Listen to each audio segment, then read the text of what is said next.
I have the book. I will read it. Okay, please continue, Mama. Please continue.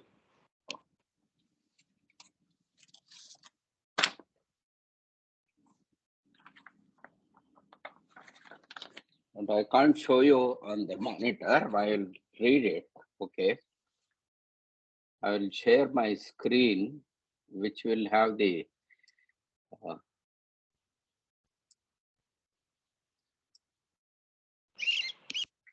Do you have seven realities screen? yes, yes. I have it with me now. I Okay, then will read from I my text. but can you But show it? I can't show it on Okay, the monitor. continue. But I have shared my screen Yes, we where can see. We can we see. can see the book, what we are reading. Okay, continue. Nothing and everything. Avatar Meher Baba ki jai. The seven realities: existence, love, sacrifice, renunciation, knowledge, control, and surrender.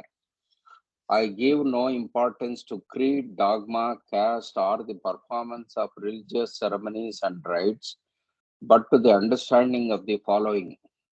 Number one, the only real existence is that of the one and only God who is the self in every finite self. Number two, the only real love is the love for this infinity God, which arouses an intense longing to see, know, and become one with its truth, God. Number three, the only real sacrifice is that in which, in pursuance of this love, all things, body, mind, position, welfare, and even life itself are sacrificed. Number four, the only real renunciation is that which abandons, even in the midst of worldly duties, all selfish thoughts and desires. Number five, the only real knowledge is the knowledge that God is the inner dweller in good people and in so called bad, in saint and in so called sinner. This knowledge requires you to help all equally as circumstances demand, without expectation of reward when compelled to take part in a dispute, to, to act without the slightest trace of enmity or hatred, to try to make others happy with brotherly or sisterly feeling for each one, and to harm no one in thought, word, or deed, not even those who harm you. Number six, the only real control is the discipline of the senses to abstain from indulgence in low desires, which alone ensures absolute purity of character. Number seven, the only real surrender is that in which voice is undisturbed by any adverse circumstance, and the individual, amidst every kind of hardship, is resigned with the perfect calm to the will of God. Avatar Meher Baba ki jai.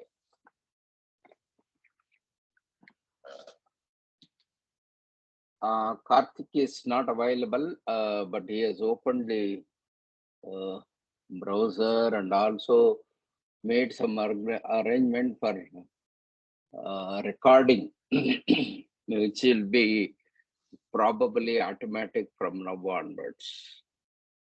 So we are reading last time. J Baba, it is all recording is there, Mamaji. So don't worry, it is there. Yes, yes, yes. Last time we were reading the chapter on Kalana and Na Kalana. We had come up to the page 222 or so. I have marked it. 220. Okay.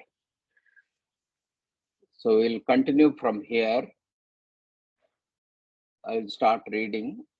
The meaning of the everything and the nothing, the infinite and the most finite, is that within the ocean of light, darkness is a drop. In the ocean of knowledge, ignorance is a drop. In the ocean of infinite knowledge, imagination is only as a drop. In the ocean of everything, the nothing is as a drop.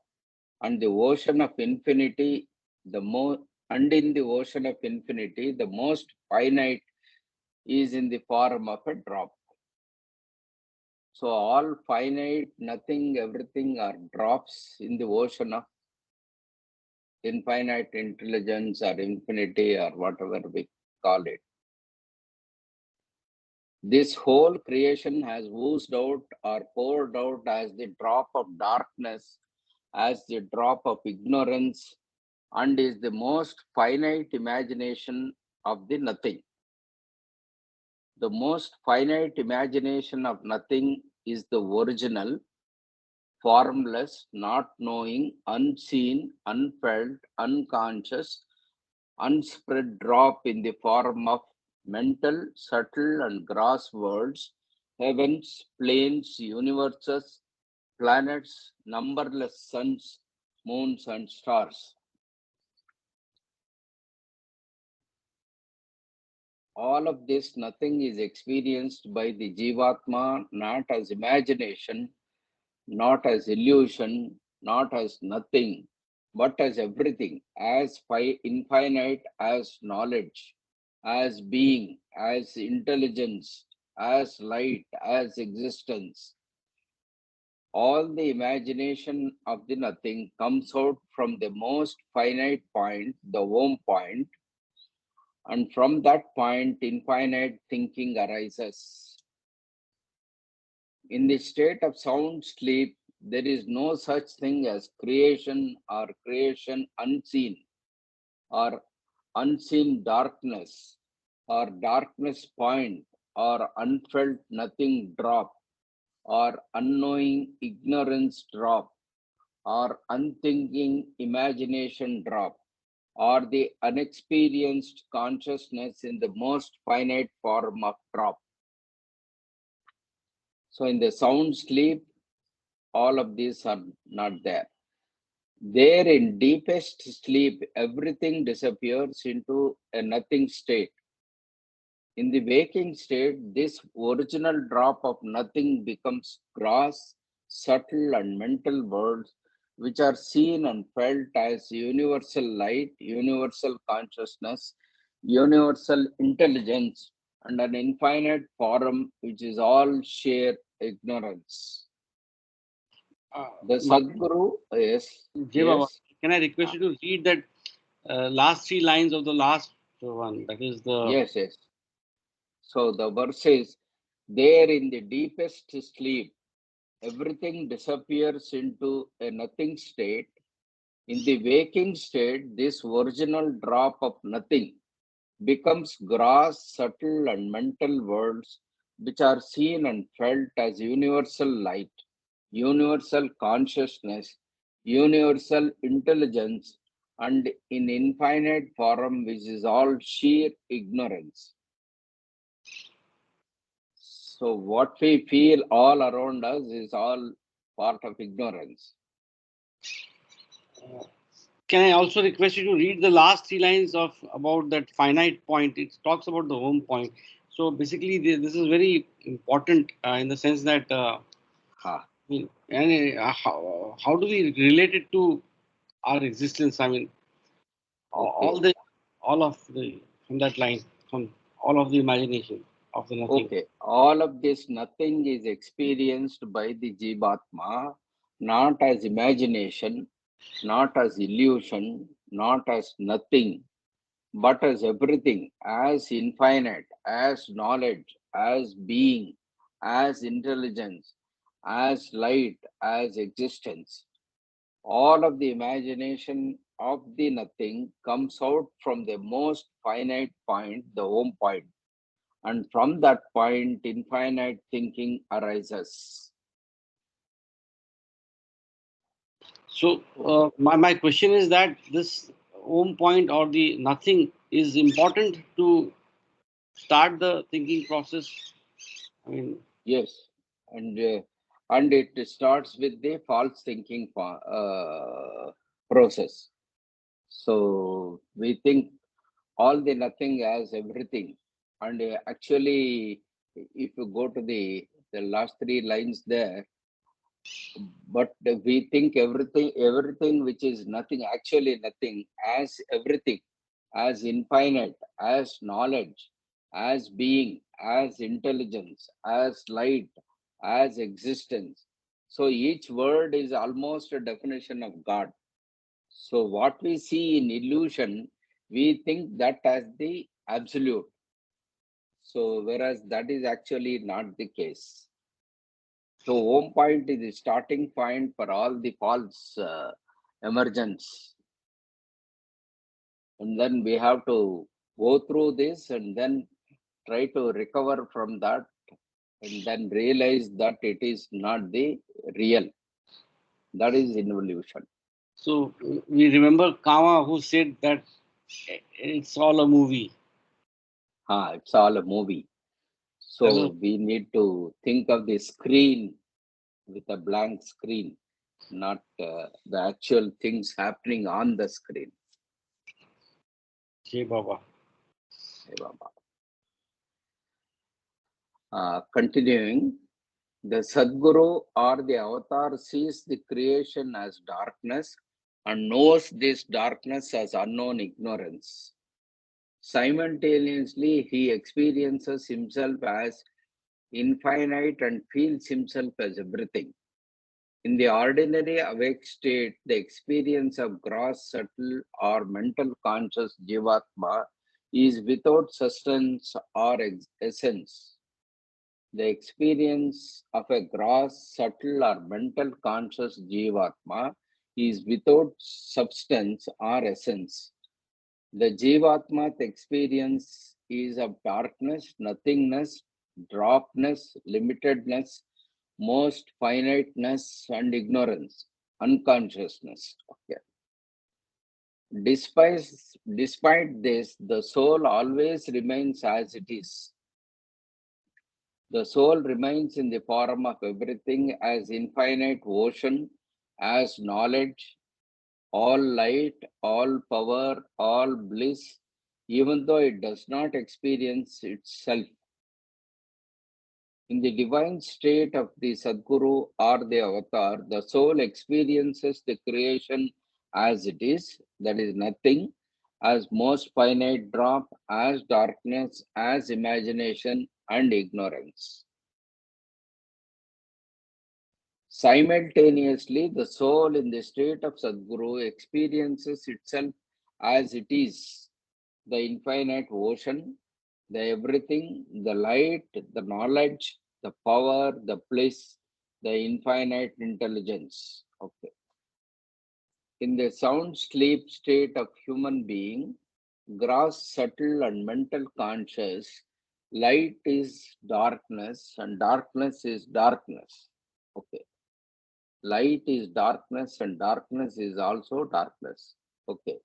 In the awake state, man experiences that light is darkness and darkness is light. So here the light refers to the actual reality that we think it as darkness, and darkness, that is the light which we see in the physical world, is actually darkness that we think it as light. Okay. In the perfect state of Sadguru, the light is light and darkness is darkness. That is ignorance. As knowledge is everything and ignorance is nothing. Yes, any discussion here before we go further? So here he clearly mentions that what all we perceive in this world is actually nothing, is actually false. But we think very deeply that this is the actuality or reality. So whereas a Sadguru or an avatar experiences both and they are very clear about the light, and because of that they can bestow this say divine knowledge to the devotees who come near them.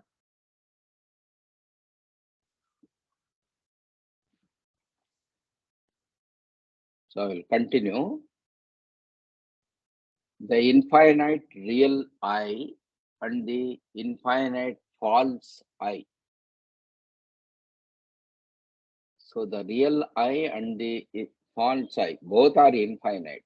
The title says like that. Okay. Originally, before the beginning, there was the infinite real I, light, intelligence, knowledge. With the real I in its existence was the infinite false I. With the real I in its existence was the infinite false I, Maya, natural darkness, ignorance. So the false I is Maya, natural darkness, ignorance. Before the beginning, the infinite false I was continually seeing the infinite real I. But the real infinite false I was not conscious of it. So it was seeing the real I, but it was not conscious of it. It could not see the infinite real I consciously because by nature, infinite false I is dark. Its being was dark, it was unknowing and unconscious. And the infinite false I could not see the infinite real I without desires, without sanskaras, and without thought. So to see for the false I, the 3 points required is desires, sanskaras, and thought. Though the infinite false I was seeing the infinite real I, at the same time, it was not really seeing because it was not knowing what it saw. What it saw was unknown to itself. So the infinite false I desired to know the infinite real I, self, that is to see it, but actually it was the infinite real I through the infinite false I that desired to know and see the infinite real I itself as it really was. The desire to know and see was voiced as who am I? This original desire, the first sanskara of the infinite false I to see, to know, and to experience the infinite real I, was put to a limit, and it was put to a limit by the first sanskaras.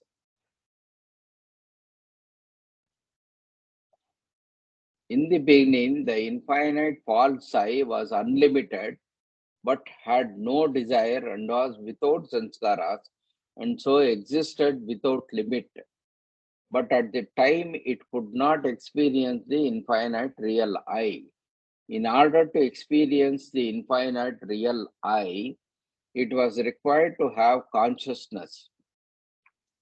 But it was the infinite real I that required the consciousness or itself, though it did so through the infinite false I. I'll read it once again. But at the time, it could not experience the infinite real I. In order to experience the infinite real I, it was required to have consciousness, but it was the infinite real I that required the consciousness of itself, though it did so through the infinite false I. Okay.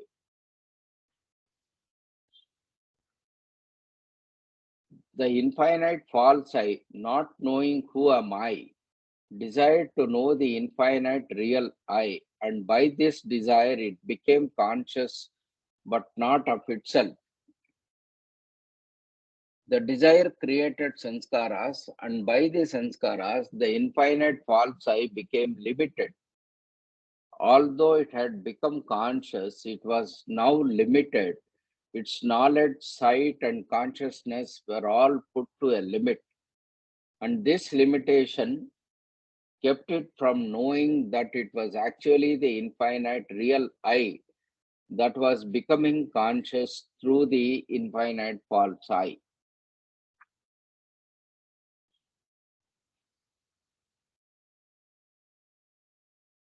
So here the point referred to as I make out is the real I actually wants to find out itself, and it uses the false I to find out itself.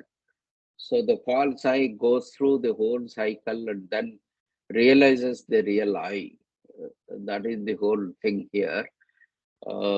Consciousness, appearance of consciousness with lot of limits because of desires and uh, sanskaras keeps it gradually increasing its consciousness, and then uh, as we have already gone through so many literature now, they become fully conscious in the human state, but do not experience that in full uh, load.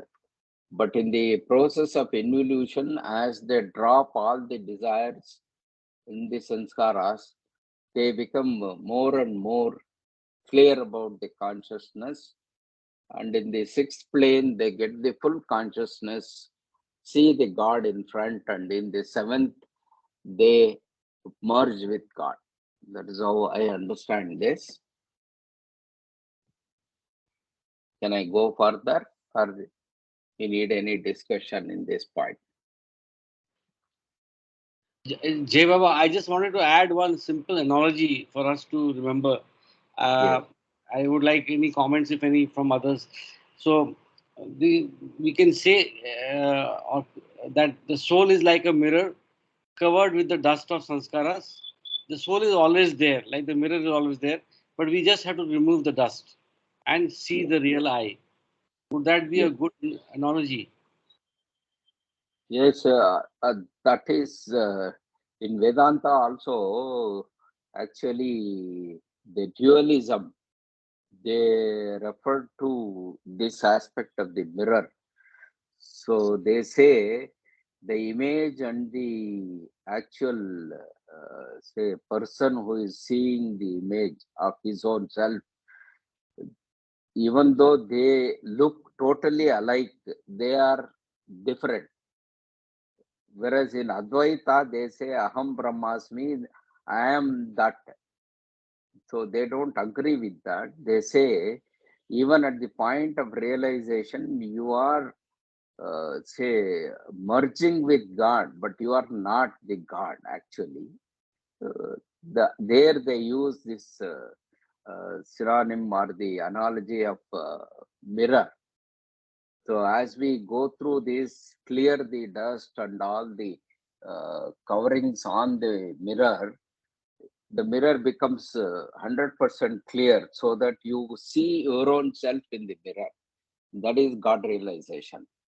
But still, they say, next point, they say, what you see is uh, the image of the reality, not the reality itself.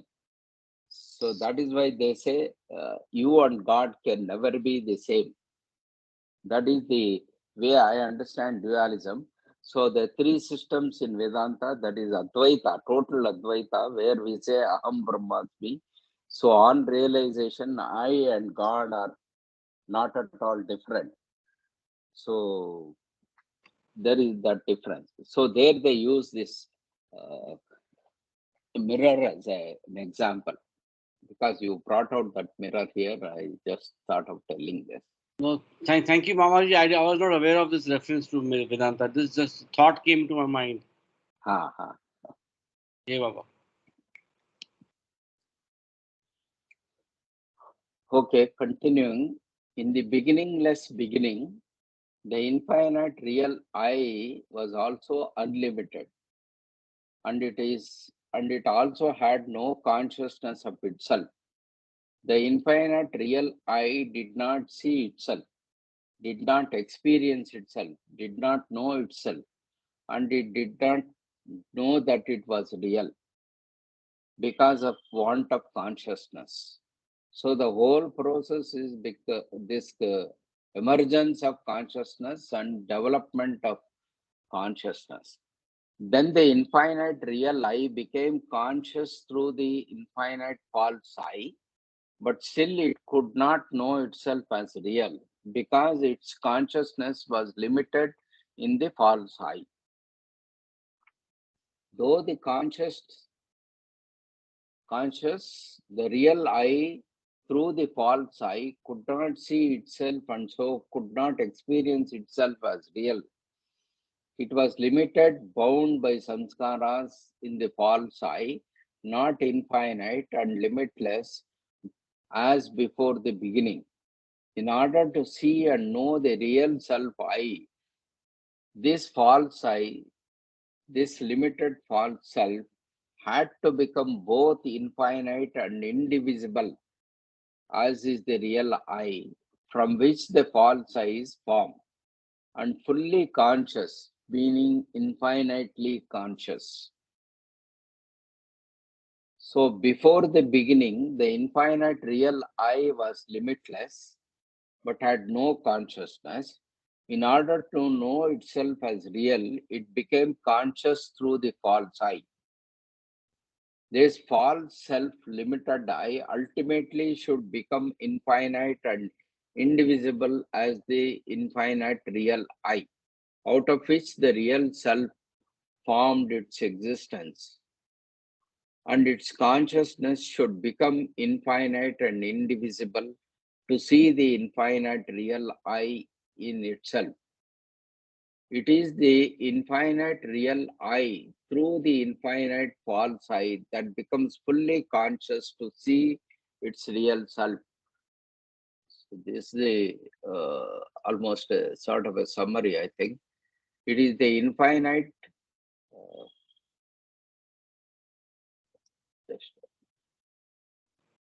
It is the infinite real I through the infinite false I that becomes fully conscious to itself as real self. And just mark that. To see the light, the seeing should be through darkness. To know knowledge, the knowing should be through ignorance. In other words, darkness must be experienced in order to see light. Ignorance must be known as ignorance in order to know knowledge. All the states of unconsciousness must be experienced in order to become conscious of consciousness. The Sadguru has become conscious of all the states of consciousness and all the states of unconsciousness. He has attained the infinite real I through the infinite false I by passing through all false states of consciousness in the infinite unconsciousness. The Sadguru, with one glance of grace, can destroy in a flash, in one birth, the limit of the limited mind, false self, formed of desires and sanskaras. The Sadguru, with one glance of grace, can destroy in a flash, in one birth, the limit of the limited mind, false self, formed of desires and sanskaras. The Sadguru's glance can make the seeker like himself. The false limited I changes into the infinite real I. Kabir sang, the Sadguru should be such a one who can, in a moment, show, give experience of reality and give darshan of self in a flash by pushing the seeker in the beyond. The Sadguru should be such a one who can, in a moment, show reality, that is, give the experience of reality and give darshan of self in a flash by pushing the seeker in the beyond.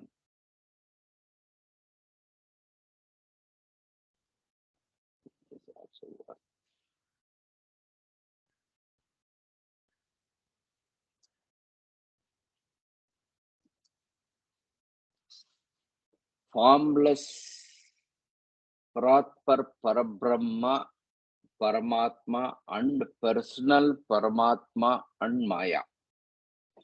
So this is the beyond state and the beyond state. Formless Paratpara Parabrahma Paramatma and personal Paramatma and Maya. Originally, the formless Paratpara Parabrahma Paramatma is the real Aham I, which is the infinite real self. In this formless, impersonal state of the infinite real self, there exists no consciousness of knowing, experiencing, seeing, feeling, acting, or reacting. It means Paramatma was originally Paratpara Parabrahma. Infinite consciousness was originally infinitely unconscious. Formless Maya is the infinite but unconscious false self, which is the existence of false Aham, the infinite false I. So here it is almost equated to false I is equated to Maya. Being unconscious, Maya cannot see or experience or know the infinite real self, Paramatma. To become conscious of itself, the infinite real I takes a form and becomes the embodied soul, Jivatma. Taking a form becomes the embodied soul, Jivatma. When the Jivatma through Maya becomes fully conscious, it sees the infinite real self and experiences it and can become personal God by having consciousness of the infinite real self, Paramatma. Originally, the infinite false self exists in the infinite real self, and simultaneously, the infinite real self is in the infinite false self. So, originally, they are, say, together. Both are merged as one in unconscious beyond. But the manyness of the three words in illusion belongs to the infinite false self, I, whereas the infinite real I remains only as a witness to it. So it is the false self and the real self are together. False self experiences so many things in illusion, whereas the real self remains only as a witness to it. So here, if you take that movie screen, false eye is the actual movie, whereas the movie screen is the real eye, which acts as a witness to show you all the Maya. Personal God is the fully conscious Jivatma, meaning the infinitely conscious Shivatma. Personal God is the fully conscious Jivatma, meaning the infinitely conscious Shivatma. Personal God is the existence of the real self plus the existence of the infinite false I as shadow. This means that because of consciousness of both God and the three words, personal God in the form of avatar or Sadguru sees, knows, and experiences the unlimited real self and simultaneously is a witness to the creation. The experience of personal God, Sadguru, is like the experience of the ancient one, the avatar, the first soul, who established the aspect of personal God, Adi Purush. The Jivatma who becomes personal God, like the ancient one of ages past, that is, he is master of God like Zarathustra, Rama, Krishna, Buddha, Christ, Muhammad, Meher Baba, and his consciousness is one with the avatars. The Jivatma who becomes personal God is like the ancient one of ages past, and his consciousness is one with the avatars. So the avatars are named here. Zarathustra, Rama, Krishna, Buddha, Christ, Muhammad, Meher Baba. Gross illusion Maya is the state of the limited false self, the Jivatma developing three bodies and experiencing through limited mind.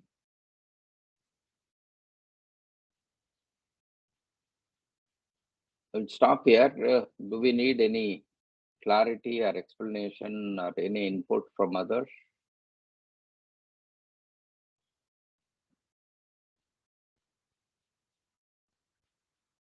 Okay, I will continue. Gross illusion Maya is the state of the limited false self, the Jivatma developing three bodies and experiencing through limited mind. Desires create sanskaras, impressions, and desires limit the limitless false ego. But desires also make the limitless false ego conscious as Jivatma, so that it can see, know, feel, and eventually experience the infinite real ego, Aham. Instead of seeing the real self, the limitless false ego in the form of the Jivatma sees everything as limited because of desires, which put a limit to the mind, thinking, consciousness. Therefore, instead of man seeing, knowing, and experiencing the real self as infinite God, man sees body and creation, limitedness.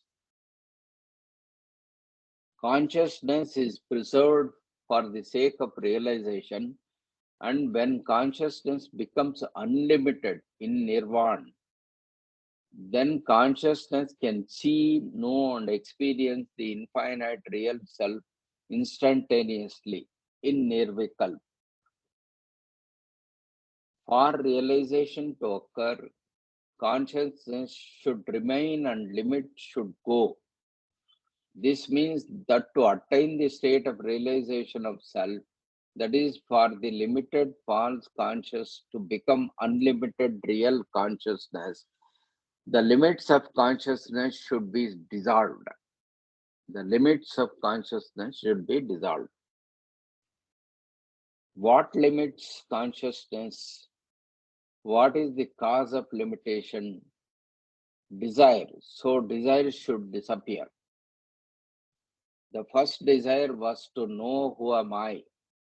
The first desire, the first sanskara gave rise to countless desire sanskaras, with the result that there are countless limitations.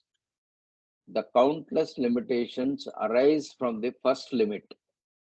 The first limit was, I do not know who I am. When the infinite false I began to know, countless limitations arose, because at first it desired everything but itself. The abolition of all limitations, all desires and sanskaras is necessary to experience the limitless real I. That is, to deliver oneself from all limitations, one must get rid of all desires. With the abolition of sanskaras in nirvana, the false limited self is transformed in nirvikal, and instantaneously it realizes itself, its infinite real self, as self becomes unlimited and conscious of real I. In nirvana, the Jivatma loses all form and exists as formless in nirvikal.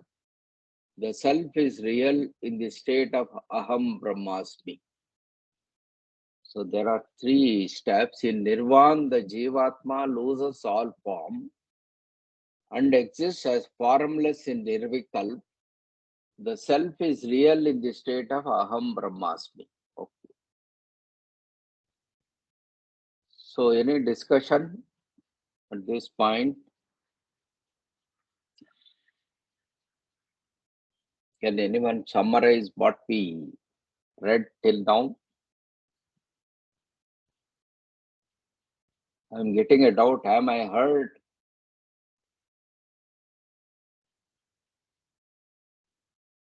Mamaji, you are being heard. Yes, So yes, I yes. think Yes, Okay. yes, yes. Yeah. Yes, I think the key takeaway I can see is that Yes. the infinite false I is the Maya. I mean, that's the good correlation. And I think the last 6 lines sums it up. yes. The abolition of sanskaras, either in nirvana or in the Nirvikal.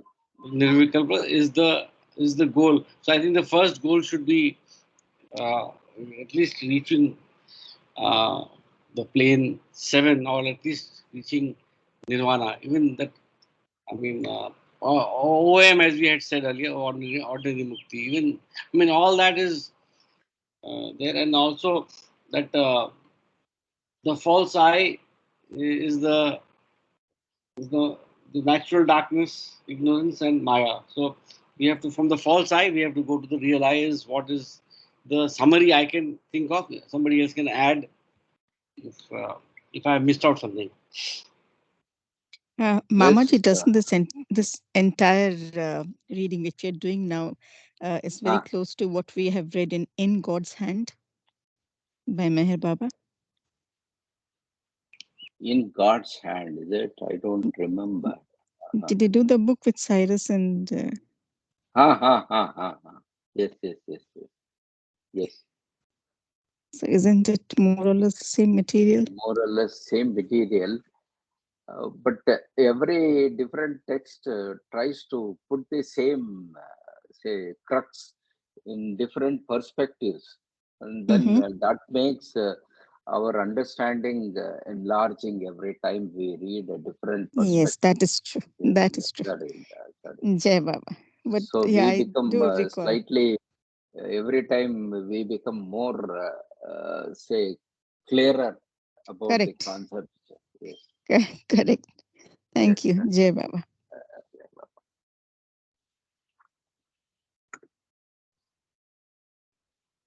Okay, moving ahead, the state of Aham Brahmasmi.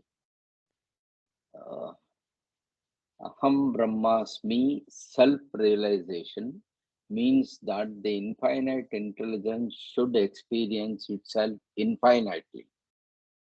That is, it should be in the state of infinite mind and have no illusory thoughts. So here, I think I used to always have this doubt of mind and thoughts, how to make a distinction between the mind and thought.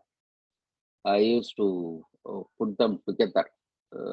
It is becoming clearer. Thoughts are the processes, which are the impressions, which are created by the mind. So mind is only an instrument, and thought is the output of that instrument. And these thoughts, when they are stored, they become the impressions. And these impressions are required for us to say they are not required as such. They are the ones which create a new and fresh desires.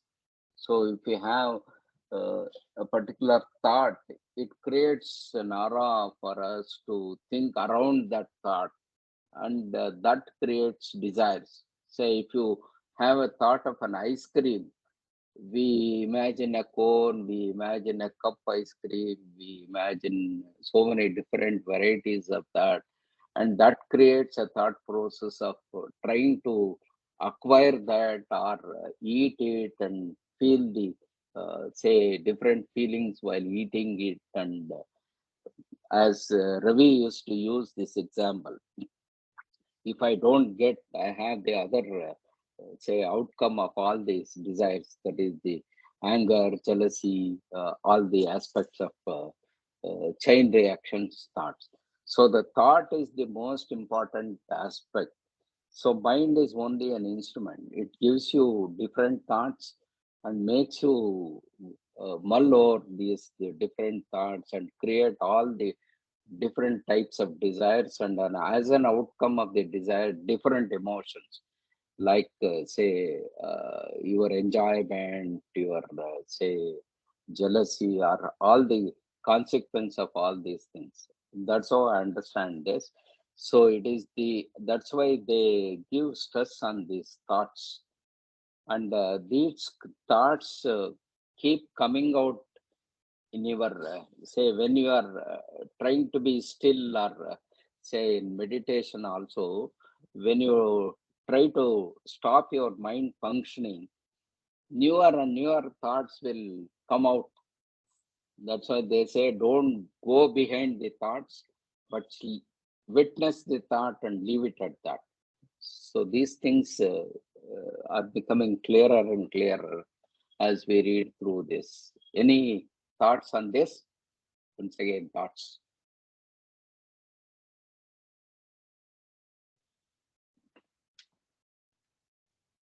Okay, I will read once again this. Aham Brahmasmi, self-realization means that the infinite intelligence should experience itself infinitely. That is, it should be in the state of infinite mind and have no illusory thoughts. To experience itself, infinite intelligence should neither be in the state of the creator, Ishwar, nor in the state of experiencing creation, Jivatma, nor in the state of thinking, limitless false mind. To experience itself, infinite intelligence should neither be in the state of the creator, that is Ishwar, nor in the state of experiencing creation, that is Jivatma, nor in the state of thinking, the limitless false mind. Infinite intelligence should not be in the state of non-thinking, which is similar to the unconscious sound sleep state, because then it experiences nothing in the beyond. To experience itself infinitely, infinite intelligence should be in the state of self-thinking. Infinite intelligence should not have consciousness, not of the gross, subtle, and mental bodies and words, but of the self. Okay. Infinite intelligence should be in the state of infinite thinking of the self to experience itself as infinite. The possibility of self-realization prevails only in the human form, wherein the gross, subtle, and the mental bodies are fully developed and the powers of thinking manifest infinitely. Infinite intelligence gains the possibility of self-realization through the development of gross, subtle, and mental bodies. But in order to experience itself, it should not experience the gross, subtle, and the mental worlds. This means that infinite mind should lose consciousness of these three spheres of illusion, but simultaneously maintain its self-consciousness. Gross, subtle, and mental bodies and worlds do not exist as infinite intelligence in the state of sound sleep, but in its state of thinking of self, these bodies and worlds should not also exist. So that is the crux of it. In sound sleep, they are almost non-existent, but we should not feel them when we are awake. Gross, subtle, and mental bodies and worlds do not exist in infinite for infinite intelligence in the state of sound sleep, but but in its state of thinking, that is the awake state of self, these bodies and worlds should also not exist. This means infinite mind should remain awake in the state of sound sleep. This means infinite mind should remain awake in the state of sound sleep. So what he means probably sound sleep is devoid of all this awareness of the gross, subtle, or the mental spheres. That is, infinite mind should be conscious of self and unconscious of the three worlds. Okay. This in turn means it must think of itself and not of creation, implying that though infinite self remains in creation, it should not experience creation but experience its infinity. In the sound sleep state, there are gross, subtle, and mental bodies, but these bodies have no consciousness. Therefore, gross, subtle, and mental worlds are not experienced. Similarly, in the state of self-realization, Aham Brahmasmi, infinite intelligence has no experience of the three worlds through the respective gross, subtle, and mental bodies, but consciousness remains conscious. Okay. This consciousness that remains is only of self, infinite I.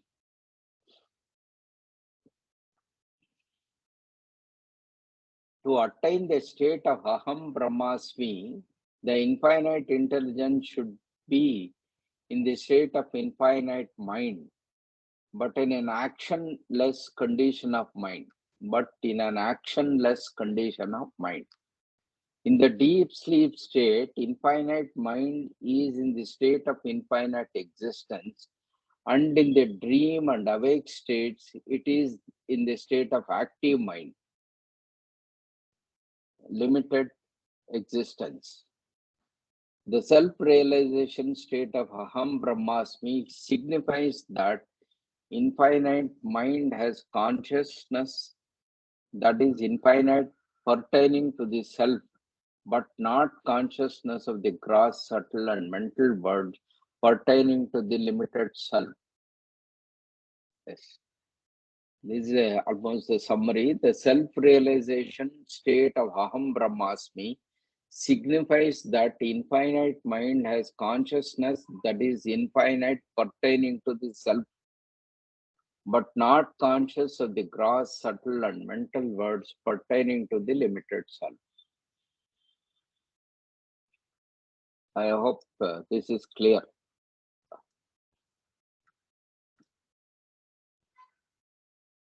Yes, any discussion on this chapter which we read now, that is the state of Aham Brahmasmi. I just wanted to again point out that this chapter 2 of part B of Listen Humanity explains this in real, I mean, in a couple of pages. It really explains. So there's a cross linkage to Listen Humanity. What Baba has said during the Sevas, I mean, when he had called the four groups, it is really very, important. So if somebody wants to get any questions, he can refer to that. Jai Baba. Yes, yes. Okay. So you cross-link that. Yes, Mamaji, yes.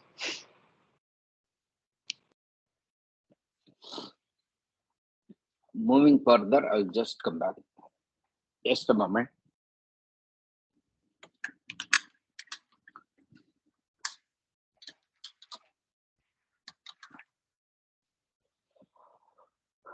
Okay. Moving ahead, next chapter, sleep and awake states. Real divine awakening is self-realization, Aham Brahmasmi. The self-realized person is divinely awake while in deep sleep. A nice definition. The self-realized person is divinely awake while in deep sleep. So for us in illusion, we think it is deep sleep, but he will be in divinely awake state. That is the self-realized person. When one is divinely awakened and experiencing infinite consciousness, one has no connection with gross, subtle, or mental bodies. This is the state of Masub or Brahmibhut. The real divine dream is the awake state in dream, which is the experience of the pilgrims on the sixth inner plane. The real divine dream is the awake state in dream, which is the experience of the pilgrims on the sixth inner planes. The subtle conscious yogi experiences the subtle world while awake and simultaneously experiences the gross world but as a dream. So the reverse process. So while we are awake, we are experiencing the creation. While we are sleeping, we are not experiencing anything. Whereas a subtle conscious yogi experiences a subtle world while awake and simultaneously experiences the gross world but as a dream. Okay, that's a nice way of putting it. The mental conscious Shiv or Kailash experiences the mental world while awake and simultaneously experiences the gross and subtle worlds but as a dream. Okay, that is the, if you imagine a must, he is in a dazed state in our perspective, but he will be experiencing the other world or the mental sphere or the subtle sphere, but he is living here with the body. That is, he is experiencing the illusory world as a dream. The Mazub or Brahmi Bhut experiences his self as God and is completely unconscious of the three worlds and his three bodies asleep, asleep to creation. When the Mazub walks, he is a divine sleepwalker. If he is used for inner work, he is a divine sleeping partner. And if he talks, he is talking in his divine sleep. So the different activities of a Majub are explained nicely here.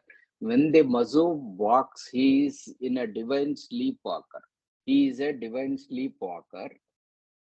If he is used for inner work, he is a divine sleeping partner. And if he talks, he is talking in his divine sleep. In the real awake state, the Jivan Mukta or Paramahamsa experiences himself as God and experiences his shadow as everyone and everything in creation. In the real awake state, the Sadguru experiences himself as an absolute God, Aham Brahmasmi, and simultaneously is conscious of everyone and everything in the three worlds and works universally for everyone and everything in Sahaj Samadhi and works universally for everyone and everything in Sahaja Samadhi. So that is one of the functionalities of Sahaja Samadhi, working universally for everyone and everything. Okay. In deep sleep, one is unconscious of mental, subtle, and gross bodies. Creation disappears, but the soul does not experience the self because one has no consciousness while asleep. In the ordinary false dream, the gross conscious man experiences the astral section of the first subtle plane with the gross impressions. With gross impressions. In the awake state, the ordinary man experiences the gross world with gross sanskaras, that is, the world is in a physical state of matter. In the ordinary awake state, the mind is connected with the gross body through which infinite intelligence experiences the gross world. In the ordinary dream state, the gross body is fused with the subtle body. This means that despite the gross body being there, lying asleep, it does not exist in any form of consciousness for the sleeper. While dreaming, then the subtle body is connected with the mind, and the mind, through the subtle body, experiences the lower section of the astral world. In the deep sleep state, the subtle body merges into the formless state of mind.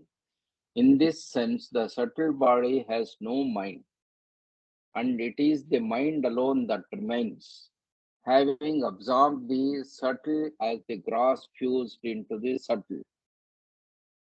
Having absorbed the subtle as the gross fused into the subtle. While one sleeps, limited mind loses its existence temporarily in infinite mind, the formless mind, which means that one's gross, subtle, and mental bodies are non existent, non functioning for that period. With the consciousness returning from deep sleep to dream state, the subtle body comes out of the mind.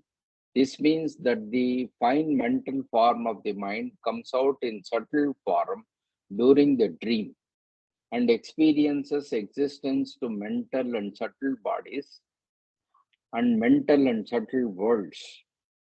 Upon returning to awake state from the sleep state, the subtle body acquires a gross covering, the physical form, in the awake experience.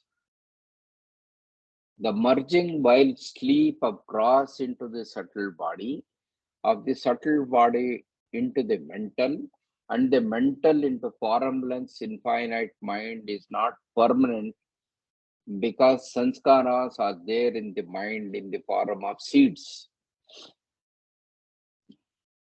These sanskaric seeds create the mind itself, and the mind creates its own mental form in the subtle body, as the subtle body creates its own form in the gross body.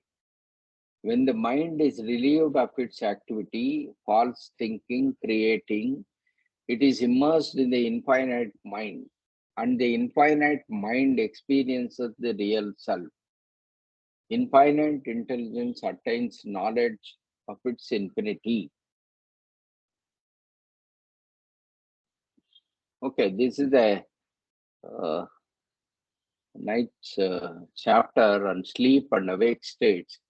And through the explanation, as I realize, it explains what happens as we move in the evolutionary plane also. So as we move from the gross to the subtle, we are losing total consciousness of the gross body. We are in the subtle body and experience a subtle world. And as we move from the subtle to the mental body, we lose the subtle world and the subtle body itself both together, and then we experience only the mental, and then that is actually classified into two aspects, that is the thought and the feelings. And when we lose both these thoughts and the feelings, then we have crossed the sixth plane, and we lose the mind is in the sixth plane. Mind is awake and say aware of only the God in front of us, and then when we merge with God, that is the seventh plane. That is how I have understood the evolutionary process. And one point here, what I noted as a new awakening for me is that in the three words and work, this Sahaja Samaji definition, one more point is added here. In the real awake state of the Sadguru experiences himself as absolute God, Aham Brahmasmi, and simultaneously is conscious of everyone and everything in the three worlds. The final important point is the works and works universally for everyone and everything in Sahaj Samadhi. Yes, any inputs regarding this chapter, what we have read now?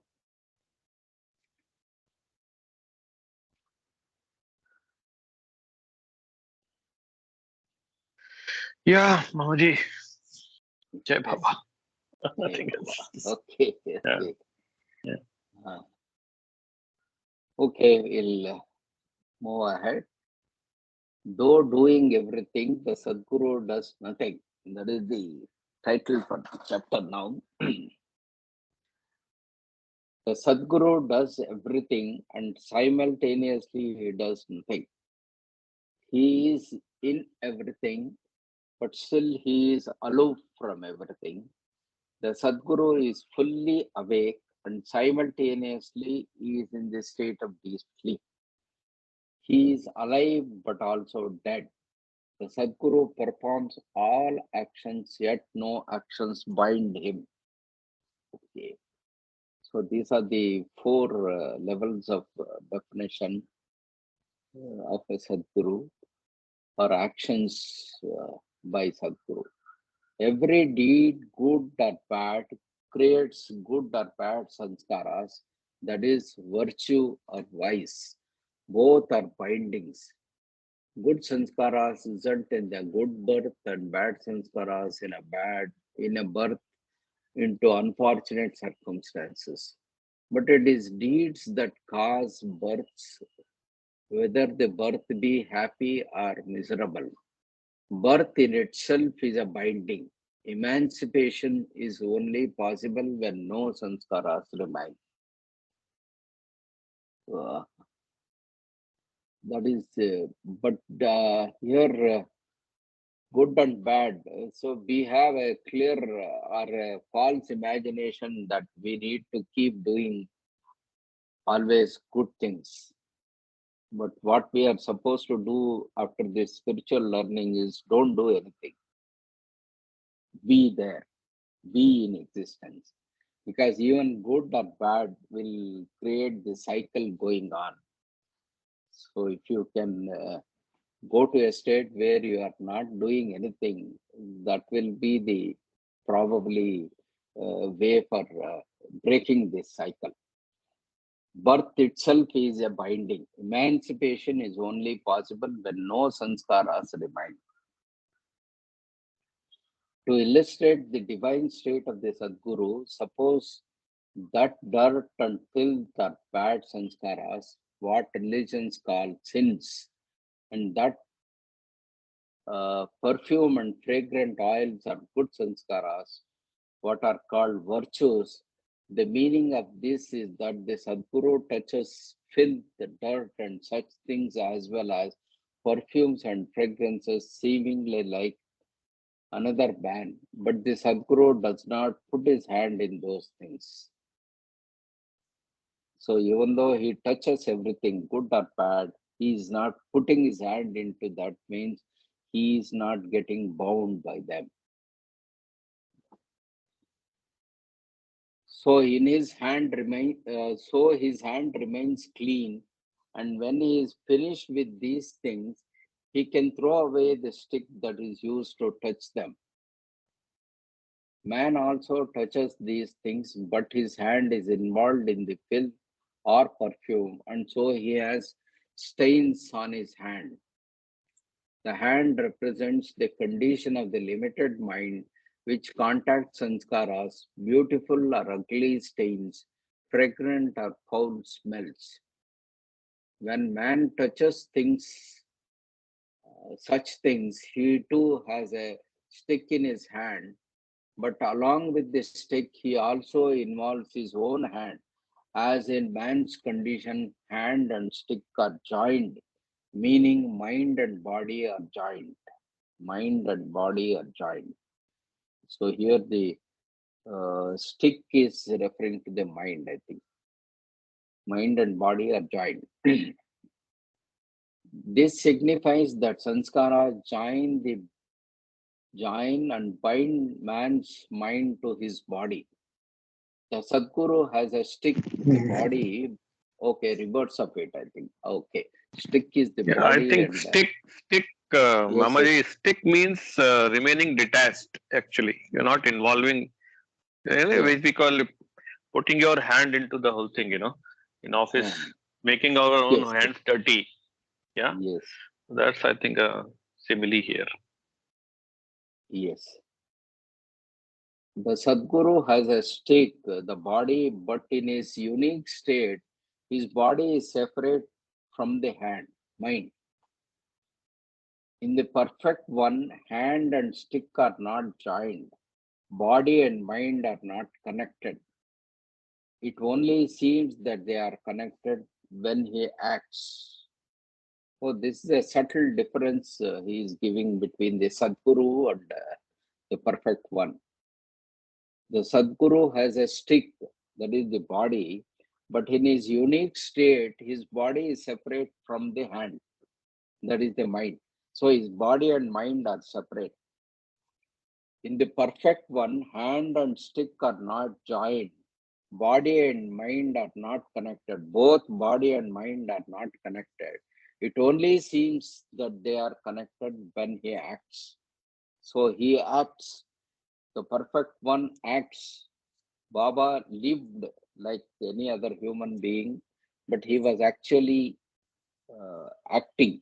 So he suffered all the sufferings for the sake of the other humanity. But in the real sense, maybe he did not suffer. But there Yeah, is yeah. The a whole he has said yes, that my body itself is a coat that I wear. So whatever yes. physical actions, yeah. To illustrate the state of the Sadguru, imagine man's hand as representing the condition of man's limited mind.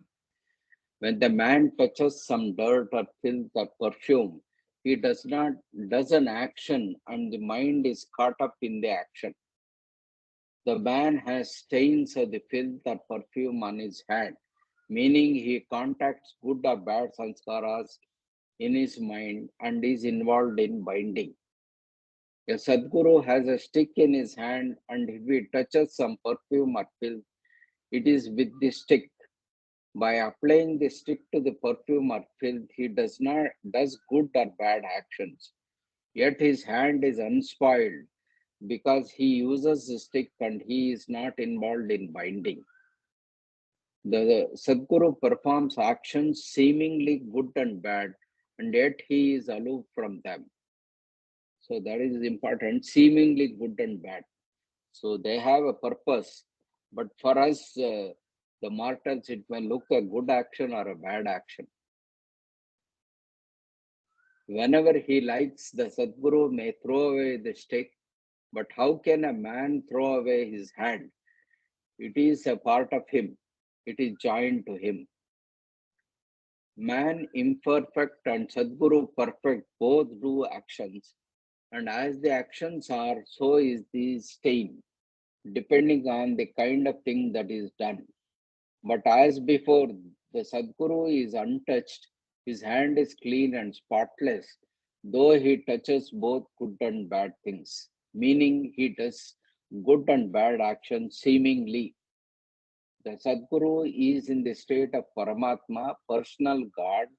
He has infinite consciousness which transcends the three worlds, and his consciousness as Paramatma is aloof from the Sadguru's three bodies.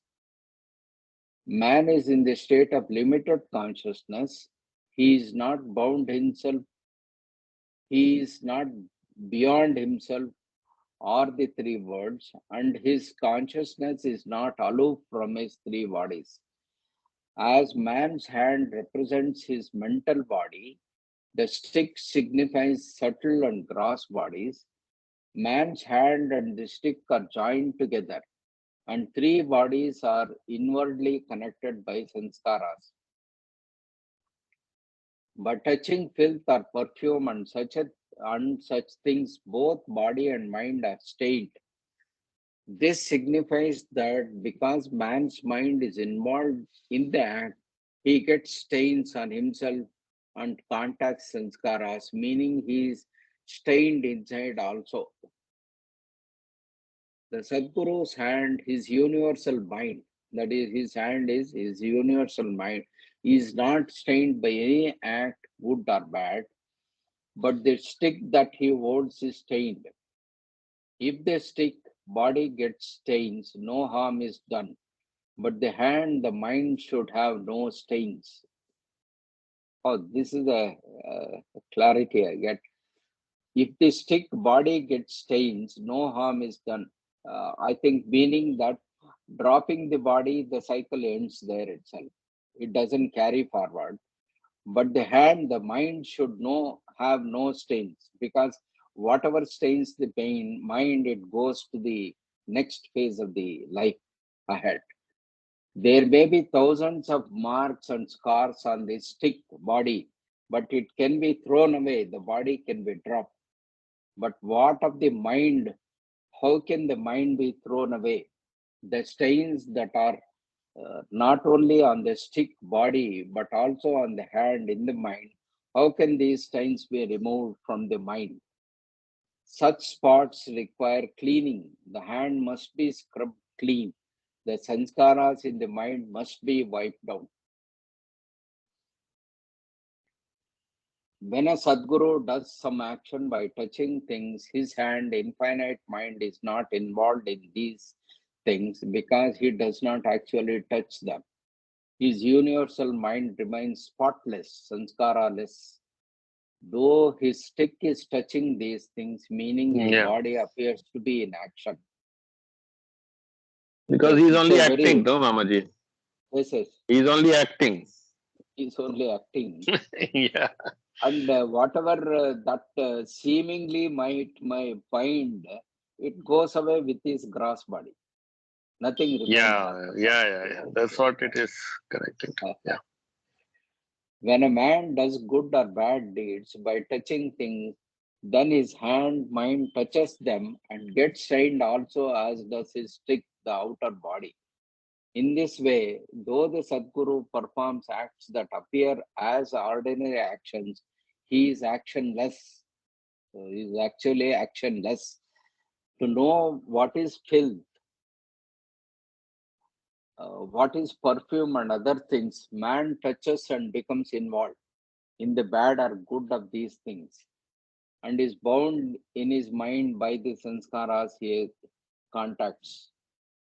The Sadguru is without Yes. sanskaras. Mamaji, Yes. all these concepts of surrendering your actions to God, detachment, all these things are getting very clear here, right? Yes. So, doing your best and leaving it to Him, surrender your Yes. all thoughts, words, and deeds to me, Baba's messages, and Yes.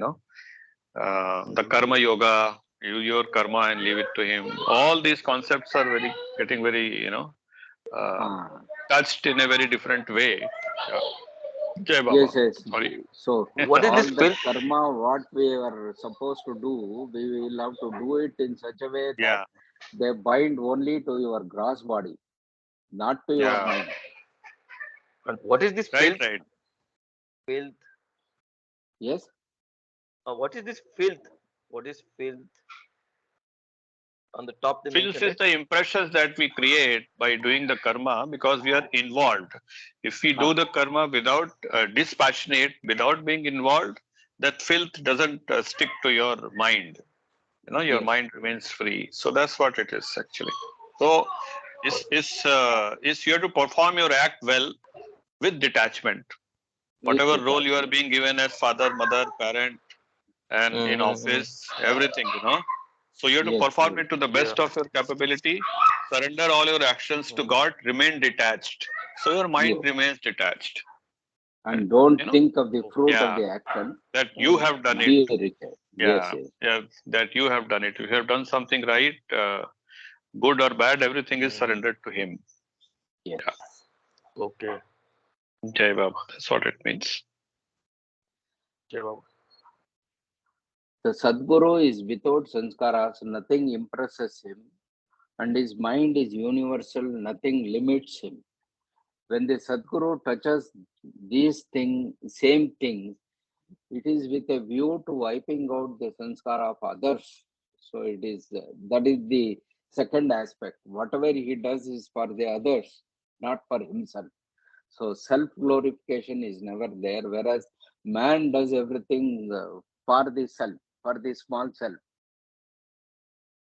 When the Sadguru touches these same things, it is with a view to wiping out the sanskara of others. Through his universal mind, he cleanses the dirt and the fragrance from inside others by wiping out the bad and the good sanskaras in the mind. With his stick, his own body, he picks up from the minds of others, dirt and perfume by means of his own gross and subtle bodies, and thereby destroys the mental sanskaric seeds in others. Yet, while doing universal work, the Sadguru's hand is separate from his own body, and the stained sanskaras on the hands, minds of others, he does not get. Thereby, he remains pure, sanskaraless. The Sadguru remains untouched, meaning his state of infinite mind is unaffected. But the stick, his body gets stained and scarred. And eventually, when so many marks are on the stick, the stains from the others, he drops the body as one would throw away a broken stick. So it is making it very, very grossly clear for us. Throwing the stick away, dropping the body. And here, the example of the Sadguru, one aspect which comes out is selfless service. So what Sadguru does is the universal selfless service. And if we can imbibe a part of it and do selfless service in our own, say, sphere, and that is one way of not attracting sanskaras, probably. Hey, Baba Mamaji, I think it can be very beautifully said and by Sanjay, and it's just one word, uh, detachment. Whatever Detachment. Yes. we should not create further attachments and do it without any attachment. Then all I think the word is the key word is detachment, because we have to do our work, we have to do our roles and responsibilities, but do it with detachment. That's a very good takeaway in today's. Yeah. Yeah. Basically detached to the results. You have to maybe attach to do your best. When we say do your best, then kind of I don't know whether the attachment is the right word, but you are doing your best, doing any activity and leave it to him, because you're not attached to the results of that activity. Yeah. That is that detachment.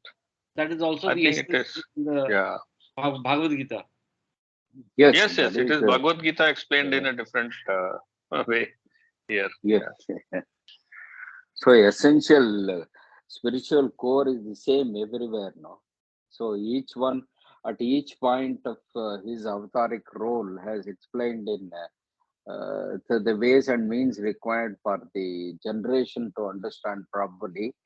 So Baba is explaining to us of this age for us to understand more clearly. So that is the way avatars come and do their work, I think, because 700 years or 1400 years later, what will be the world, what will be the mindset of the world, what are the circumstances, and what is the surrounding, say, Maya around that time. So the avatar who comes at that time will explain things and try to analyze for those people in a different way. So, but the essential core remains the same thing. And that is how I look at the teachings of all the avatars. So, essential core remains the same thing.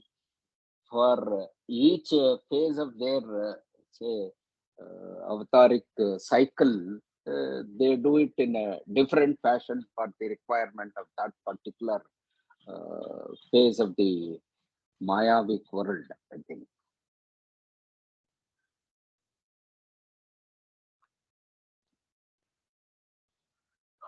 Can we stop here? It is 9, and then come back tomorrow for the next chapter, which is Nirvikalp, divinely awake.